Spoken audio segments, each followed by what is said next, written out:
Olá, boa tarde. O afastamento de 4 vice-presidentes da Caixa Econômica. O banco prepara uma alteração no estatuto para blindar os cargos da direção de interferências políticas. A vacinação contra a febre amarela provoca um novo dia de filas em postos de saúde do Rio. Nossos repórteres mostram as diferentes formas do Aedes aegypti na história do Brasil e a relação do mosquito com a febre amarela. O mercado de franquias surpreende e mostra fôlego no momento de crise. E ainda a justiça alemã nega a clemência ao nazista Oskar Gröning, o contador de Auschwitz. Um ex-funcionário da inteligência americana é preso por repassar informações à China. As Coreias do Norte e do Sul anunciam uma equipe feminina única para os Jogos de Inverno. O governo britânico decide criar uma secretaria para cuidar da solidão. E na Rússia, o inverno rigoroso derruba a temperatura para 67 graus abaixo de zero. O Jornal Hoje está começando.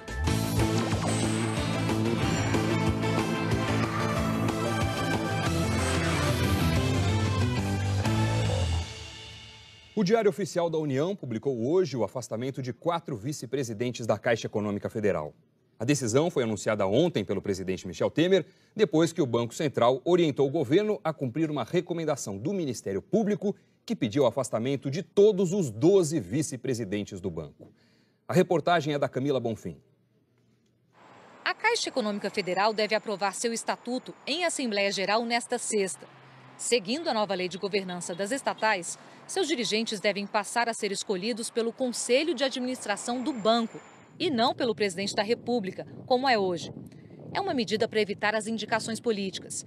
Na terça-feira da semana que vem, o Conselho se reúne e já pode decidir o futuro dos dirigentes da Caixa. O afastamento deles, publicado hoje no Diário Oficial da União, vai ser até a conclusão da apuração dos fatos. Foram afastados Antônio Carlos Ferreira, Deusdina dos Reis Pereira, Roberto Derzier de Santana e José Henrique Marques da Cruz. O Ministério Público já tinha pedido o afastamento de vice-presidentes da Caixa. Temer rejeitou a recomendação. Voltou atrás só depois que foram noticiadas 2 providências, decididas desde a semana passada. O afastamento pedido pelo Banco Central e o aviso do Ministério Público de que eventuais novos ilícitos cometidos pelos vice-presidentes da Caixa poderiam gerar a responsabilização civil do próprio presidente. Os dirigentes afastados não devem mais retornar aos cargos. A auditoria independente contratada pela Caixa apontou que as indicações políticas estão no centro das irregularidades e que houve encontros indevidos de dirigentes com parlamentares, sucessivas tentativas de influência política e até vazamento de informações sigilosas do banco a políticos e empresários. O relatório cita suspeitas e apadrinhamento político dos vice-presidentes afastados. Deusdina dos Reis Pereira foi indicada pelo PR. Ela é suspeita de negociar a liberação de um crédito da Caixa em troca de um cargo para ela própria, na Companhia Energética de Minas Gerais, a CEMIG. Auditores chamam a atenção para o fato de Deusdina mostrar preocupação com o teor de seus e-mails e o desejo de apagá-los. A auditoria também trata de Roberto Derzier de Santana, indicado pelo PMDB. Ele já trabalhou diretamente com Temer. Derzier contou que Temer percebeu a utilidade dele na gestão dos repasses das emendas parlamentares. A auditoria traz documentos com pedidos de Moreira Franco a Derzier sobre operações internas em trâmite no banco. Derzier disse a auditores que não repassou informações. Hoje, o ministro Moreira Franco diz que qualquer solicitação foi no âmbito funcional. Eu sempre tive com o vice-presidente Derzier uma relação de natureza funcional. Qualquer solicitação que, eventualmente, qualquer pergunta, qualquer indagação, elas sempre estiveram no âmbito funcional. Outro afastado é Antônio Carlos Ferreira. Ele contou, por exemplo, que o ex-presidente da Câmara, Eduardo Cunha, que está preso, fez exigências para mantê-lo no cargo, como relatar as operações acima de 50 milhões de reais para rentabilizar o mandato. Ele disse que falou sobre o assunto com Michel Temer, então vice-presidente da República, que o teria tranquilizado, dizendo que Cunha era controverso. Ferreiro também foi citado por delatores da JF como intermediário de propina para o ex-ministro da Indústria e Comércio Exterior, pastor Marcos Pereira, do PRB. A auditoria afirma que a relação dele com o PRB chama a atenção e pode ensejar questionamentos na Justiça. E que, apesar de não haver prova conclusiva, as explicações não são suficientes para encerrar a investigação. O documento também fala de José Henrique Marques da Cruz. Ele é citado em mensagens sobre operações de empresas do grupo JF, mas a auditoria informa que são mencionados vários Henriques e conclui que não foi possível identificar um risco ao banco a partir da conduta dele. A auditoria pede à Caixa mais transparência e conclui: recomenda-se que as principais medidas de controle na Caixa devem ter por objetivo limitar ou controlar ao máximo a influência política no banco. A Caixa declarou que vai cumprir todas as determinações da Presidência da República. Antônio Carlos Ferreira afirmou que não cumpriu as exigências do ex-deputado Eduardo Cunha e que o relatório independente de auditoria concluiu que não há indícios de crime cometido por ele. Deusgina dos Reis Pereira afirma que não comenta assuntos submetidos a exame do Ministério Público. José Henrique Marques da Cruz disse em entrevista que um relatório de investigação independente já o isentou. Roberto Derzier não quis se manifestar e nós não conseguimos contato com a defesa de Eduardo Cunha. Apesar do afastamento dos 4 vice-presidentes, hoje o presidente da Caixa Econômica Federal, Gilberto Ock, defendeu as indicações políticas para a direção do banco. Vamos falar com a Andréa Sadi lá em Brasília. Oi, Sadi, boa tarde para você. Você conversou com o Gilberto Ock, né? Isso, Doni. Lembrando que o próprio Gilberto Ock é uma indicação política do PP, do Progressistas. E ele foi delatado pelo Lúcio Funaro, aquele operador ligado ao PMDB, que disse em seu depoimento aos investigadores que Gilberto Ock tinha uma espécie de meta da propina quando ele, Ock, era vice-presidente de governo lá na Caixa Econômica Federal. E que essa meta de propina seria com o dinheiro da Caixa, exatamente para atender a parlamentares do Progressistas. São aí as declarações do Lúcio Funaro, que nesta auditoria da Caixa, a auditoria pede que essas declarações sejam aprofundadas, mas pede mais investigação em relação a isso. O Gilberto Ock nega qualquer tipo de envolvimento com essas declarações aí do Lúcio Funaro e também me disse hoje que a Caixa Econômica Federal ela vai publicar ainda hoje uma portaria nomeando interinamente os 4 vice-presidentes aí para ocupar o lugar, aí o espaço que foi deixado por esses que foram afastados ontem pelo presidente Michel Temer. Doni. Valeu, Sadi, obrigado. No Rio de Janeiro, as filas para tomar vacina contra a febre amarela não param de crescer. Nesse posto de saúde da Tijuca, na Zona Norte, a fila começou a se formar ainda de madrugada. E elas se repetem em vários bairros e cidades da região metropolitana, como São Gonçalo. Mais da metade dos 14 milhões de moradores do estado ainda não tomou a vacina. E a confirmação de 3 mortes este ano está provocando uma corrida aos postos. O surgimento de casos de febre amarela silvestre tem preocupado muitos brasileiros. Mas desde a década de 1940 não há registro de febre amarela urbana no Brasil. É o que você vê na reportagem do Fabiano Vilela, em Belém, e do César Menezes, em São Paulo. O vírus da febre amarela e o Aedes aegypti chegaram juntos ao Brasil, no século XVII, nos mesmos navios que traziam escravos. A costa da África convivia com epidemias da doença e não demorou para os moradores do litoral brasileiro serem infectados. Durante 300 anos, a febre amarela se alastrou e atingiu principalmente as grandes cidades. Essa história só começou a mudar no início do século XX. O sanitarista Oswaldo Cruz recebeu carta branca do governo para acabar com a infestação do mosquito, que é o único transmissor da doença em regiões urbanas. E ele conseguiu, com medidas que foram consideradas autoritárias na época. A vacinação era obrigatória e brigadas mata-mosquito tinham autorização de invadir e até demolir casas para eliminar criadouros. O último caso de febre amarela urbana no Brasil foi registrado em 1942, no Acre. A batalha contra o mosquito foi vencida, mas a guerra contra a febre amarela continua. Sem conseguir mais circular nas cidades, o vírus se adaptou às florestas. Começou a infectar macacos com a ajuda de outros 2 transmissores, o hemagogos e os sabetes, que não vivem nas cidades. Mas na década de 70, o Aedes aegypti reapareceu. Não mais o africano, que foi exterminado, mas agora o asiático. E ele também chegou aqui em navios, que desta vez transportavam cargas. Os hábitos da vida moderna facilitaram a proliferação. Muito lixo com objetos de plástico e de vidro que se transformam em criadouros. Mesmo assim, nunca mais tivemos um ciclo urbano de febre amarela. Esse pesquisador do Instituto Adolfo Lutz dá 3 razões para isso: a proteção eficaz das campanhas de vacinação, a quantidade de mosquitos, que é grande, mas muito menor do que a que Oswaldo Cruz teve que combater, e as características do Aedes aegypti asiático, que pode não ter a mesma capacidade do africano para espalhar o vírus. Tem essa percepção, primeiro porque a febre amarela, apesar de todo o contato íntimo com a circulação humana entre a África e a Ásia, nunca foi introduzida na Ásia. E há evidências de laboratório onde o vírus cresce menos nesses mosquitos. Como não existe uma certeza científica sobre o poder de transmissão desse Aedes aegypti, ele é combatido. Quem conta essa parte é o repórter Fabiano Vilela, de Belém. A região norte é endêmica para a febre amarela por causa da grande quantidade de florestas. Isso faz com que autoridades de saúde e pesquisadores fiquem sempre de olho nos mosquitos.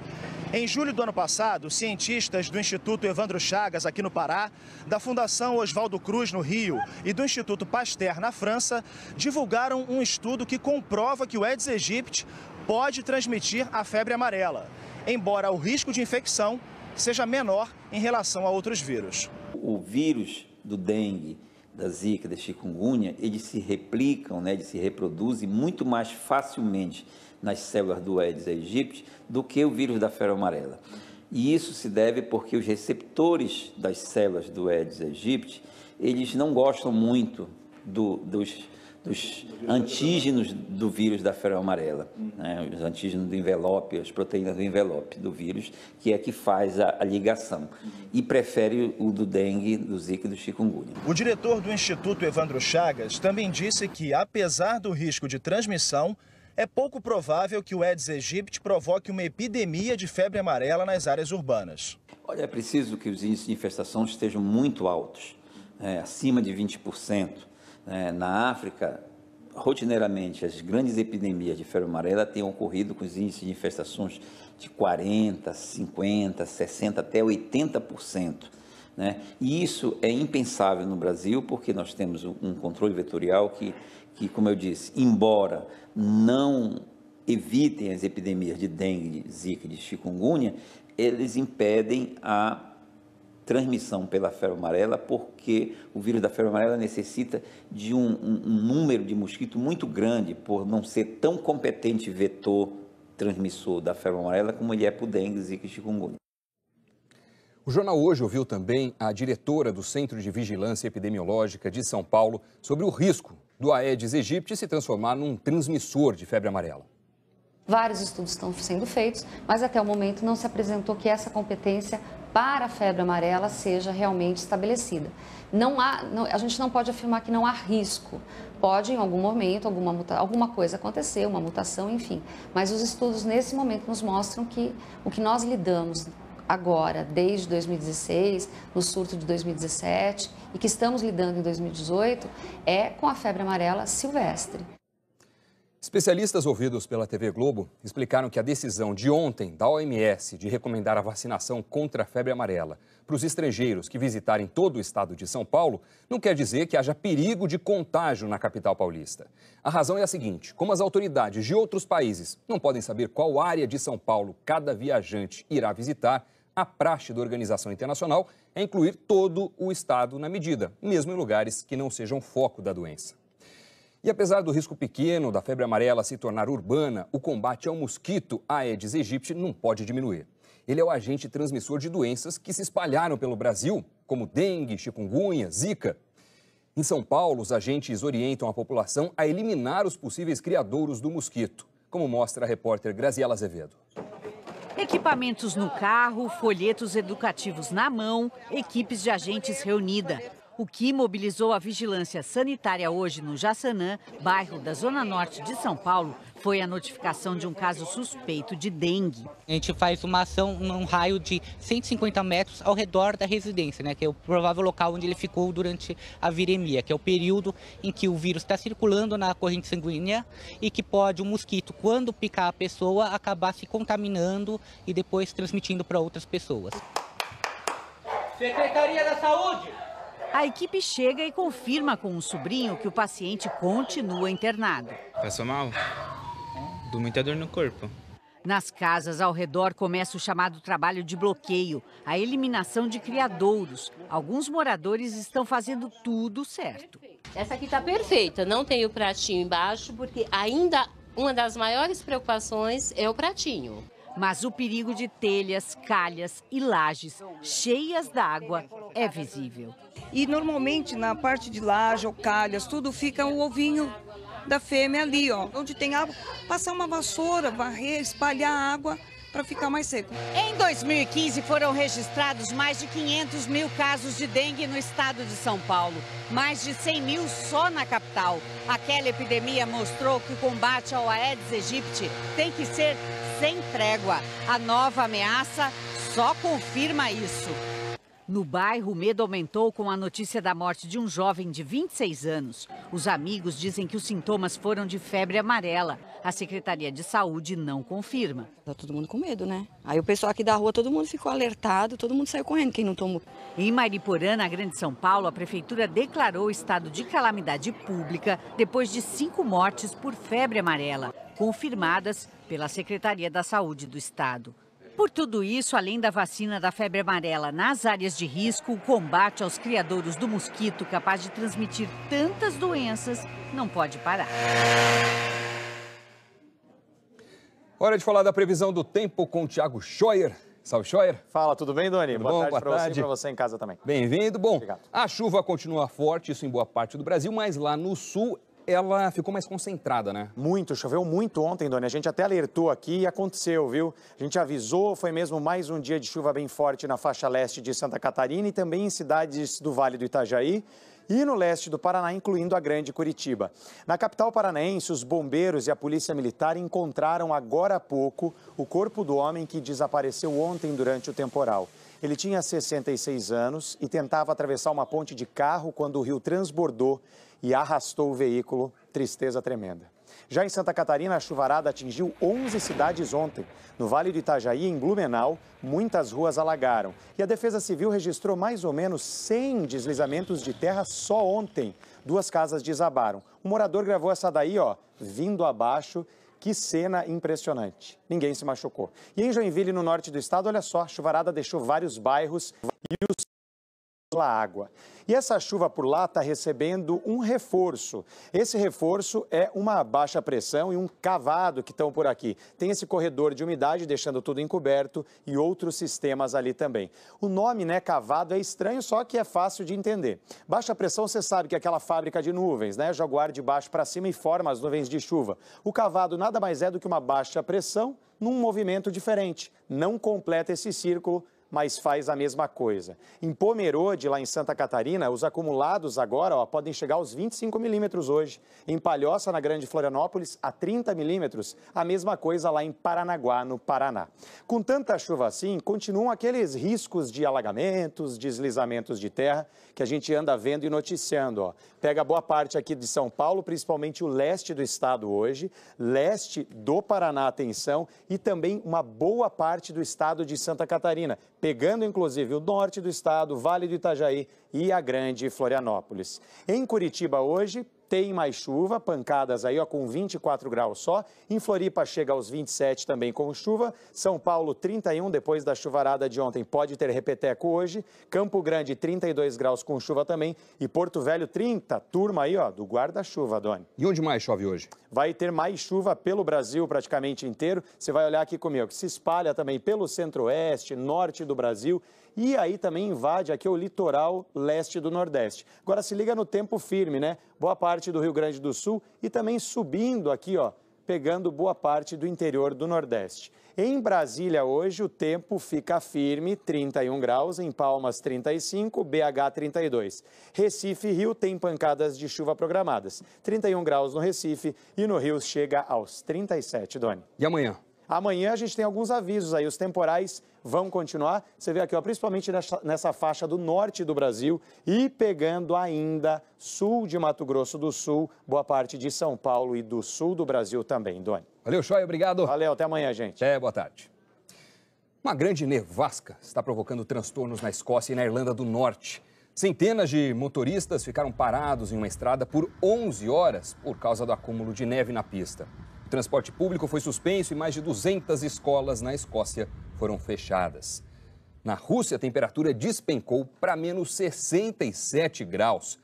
Os moradores de Yakutsk, na Sibéria, estão acostumados com o frio, mas até eles estranharam a temperatura e postaram imagens nas redes sociais.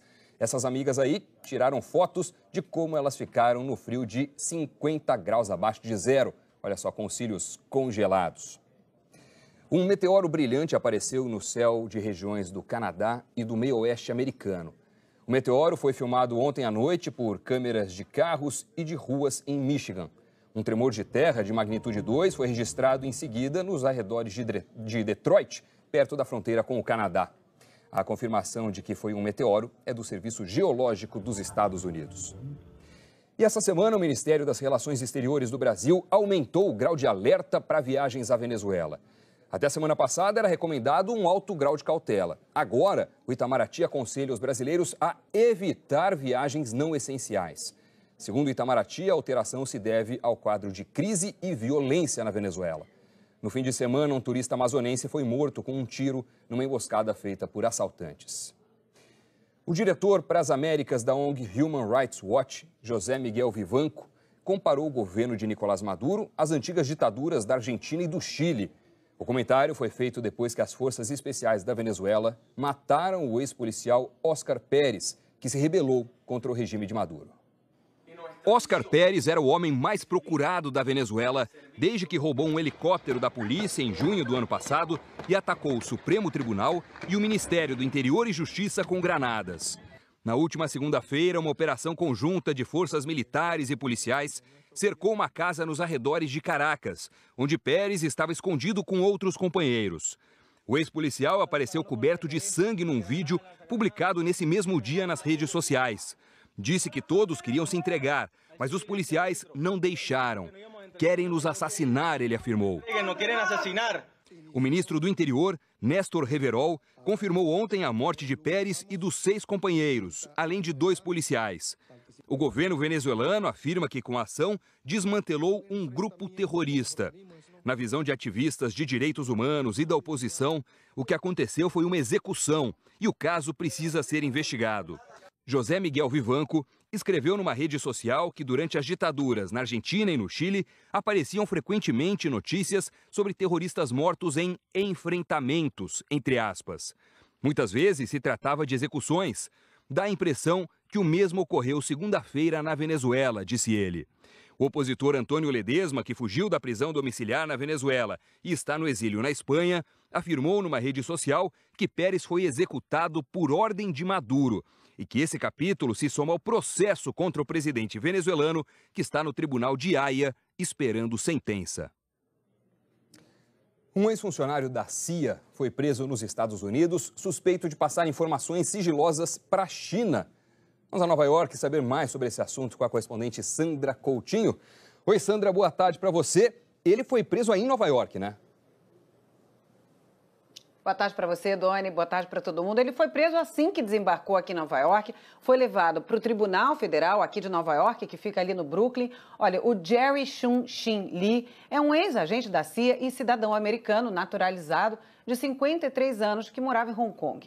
Durante a carreira na agência de espionagem, ele trabalhou na China. E a suspeita é que entre 2010 e 2012, o Jerry tenha vazado para o governo chinês o nome de dezenas de informantes que colaboravam com os Estados Unidos lá na China.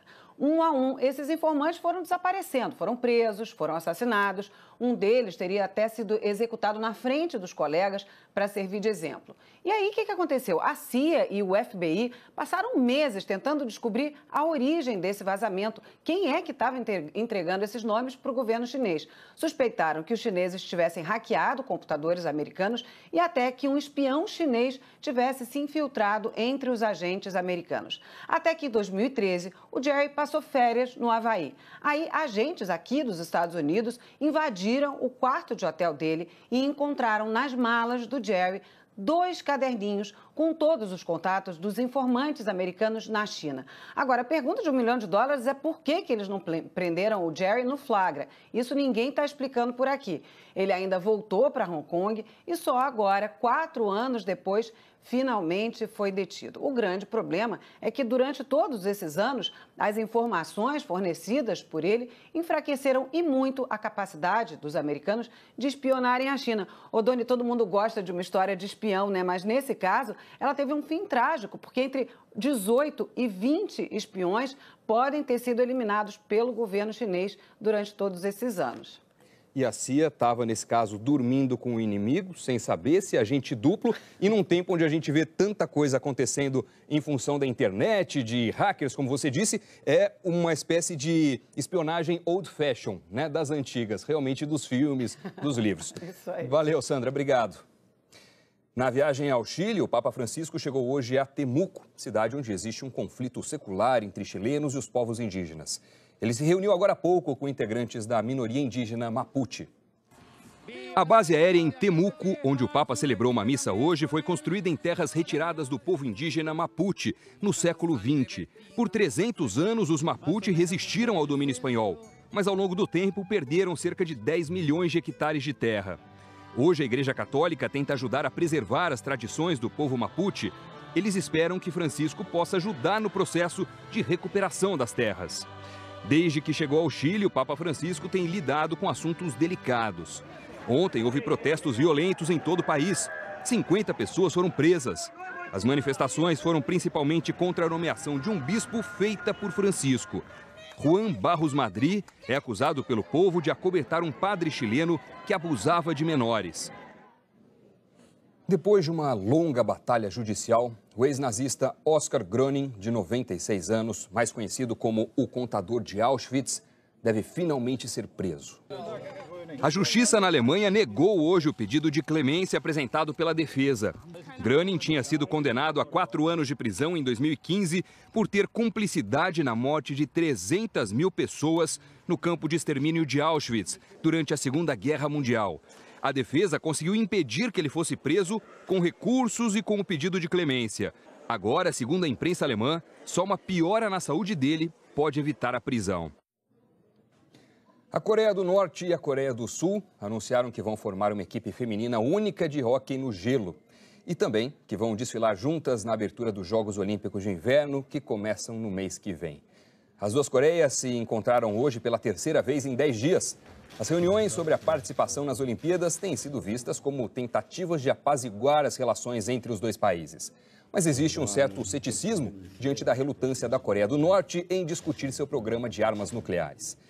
A separação das duas Coreias começou com a Guerra Fria. Em 1948, o Norte virou um país socialista, com o respaldo da então União Soviética, e o Sul, capitalista, apoiado pelos Estados Unidos. As Coreias do Sul e do Norte já desfilaram juntas em outras Olimpíadas de Inverno e também na Olimpíada de Verão de Sydney em 2000 e na de Atenas em 2004. Você vai ver ainda hoje, o governo britânico decide criar uma secretaria para tratar da solidão. E aqui no Brasil, o mercado de franquias surpreende e mostra fôlego no momento de crise. A gente volta já.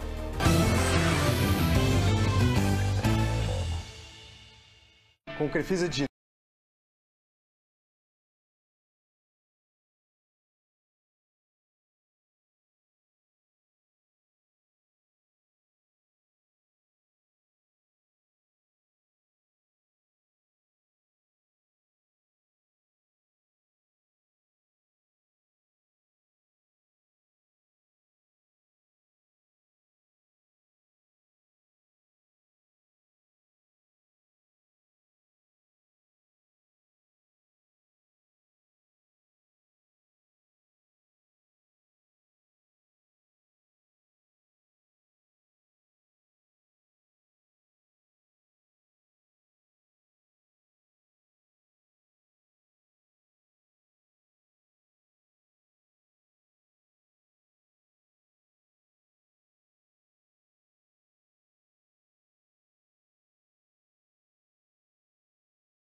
Em tempos de crise econômica, um tipo de negócio surpreendeu e cresceu no ano passado, o das franquias.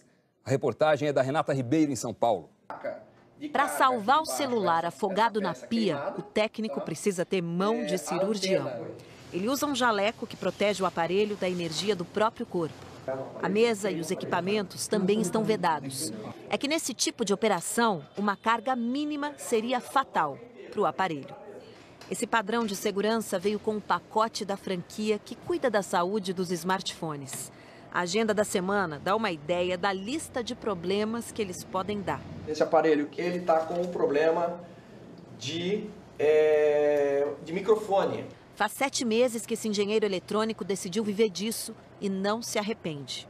A gente tem tido um crescimento em torno de 5% ao mês, o que para a gente é bastante legal, né? Esse mês de janeiro, por exemplo, agora de 2018, o crescimento na primeira quinzena já está mais de 20%. Dados preliminares da Associação Brasileira de Franquias indicam que no ano passado o setor cresceu 8%, bem mais do que a economia do país. Hotelaria e turismo, saúde, beleza e bem-estar, serviços e outros negócios tiveram as maiores altas. O setor de franchising aí, ele se diversificou, buscando sempre estar mais próximo ao seu consumidor. Foram feitos investimentos tanto em tecnologias, novas tecnologias, quanto também investimentos em ações junto ao franqueado, novos modelos de negócio. A gente viu novos modelos de franquia surgirem justamente nos anos de crise. É o caso das clínicas de consultas médicas, que cresceram nos últimos 2 anos, quando muita gente perdeu o emprego, o plano de saúde da empresa e precisava de consultas com preços mais acessíveis. Aqui já está quase tudo pronto para abrir no mês que vem. Só o médico que investiu nesse novo negócio que está tendo que tratar da ansiedade para ver tudo isso funcionando.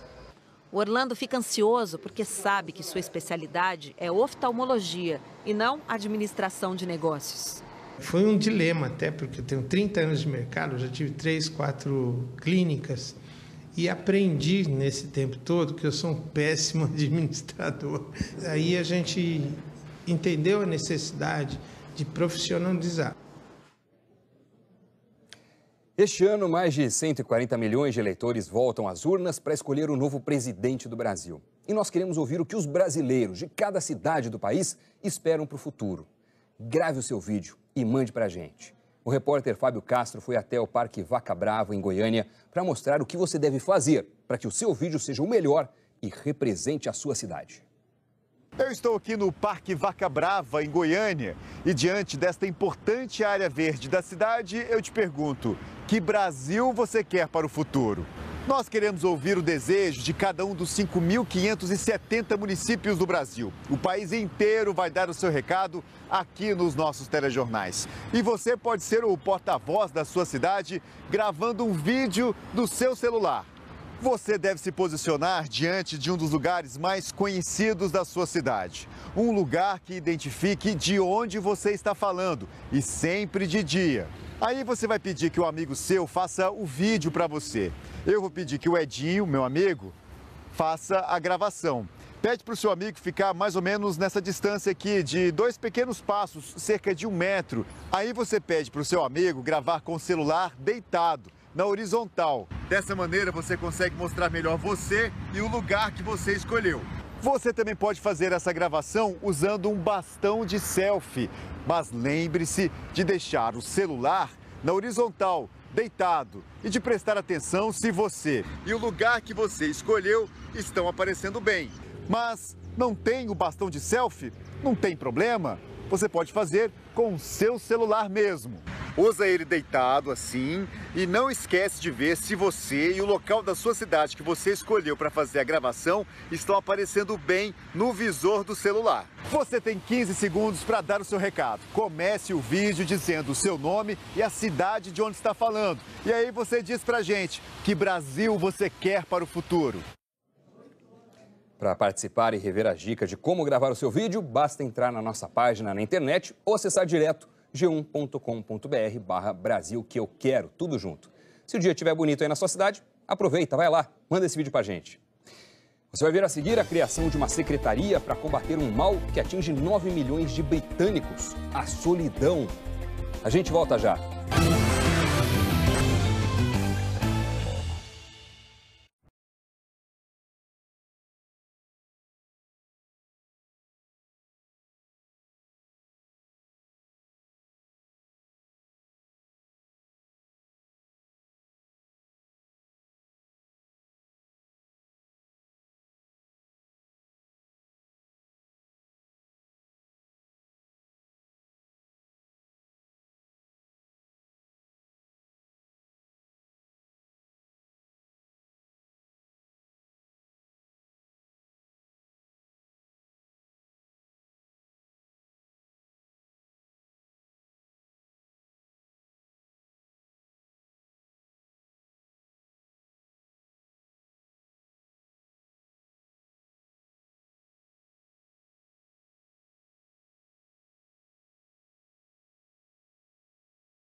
O governo britânico anunciou a criação de uma nova secretaria para cuidar de um problema comum em todo o mundo e que no Reino Unido já atinge milhões de pessoas: a solidão. A reportagem é da correspondente em Londres, Cecília Malan. Nos dias frios e curtos do inverno europeu, a solidão pode parecer ainda mais intensa. Nessa época do ano, é comum ver campanhas pedindo mais compaixão com aquele parente ou vizinho que mora só. Muita gente escolhe fazer as coisas sozinhas, diz essa senhora aposentada.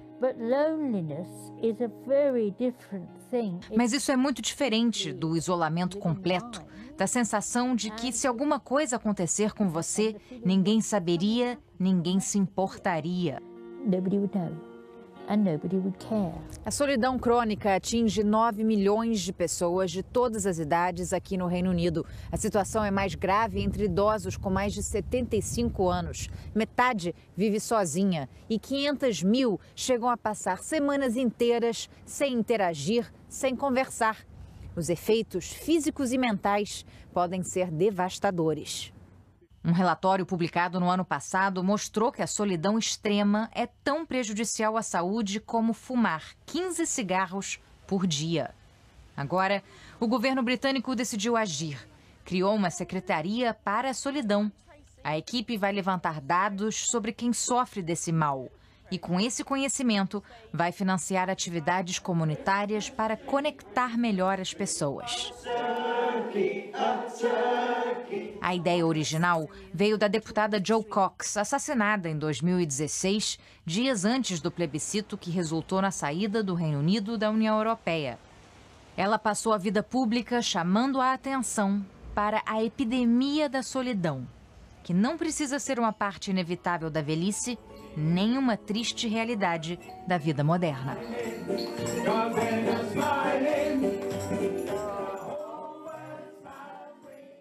Solidão tratada como problema de saúde pública no Reino Unido.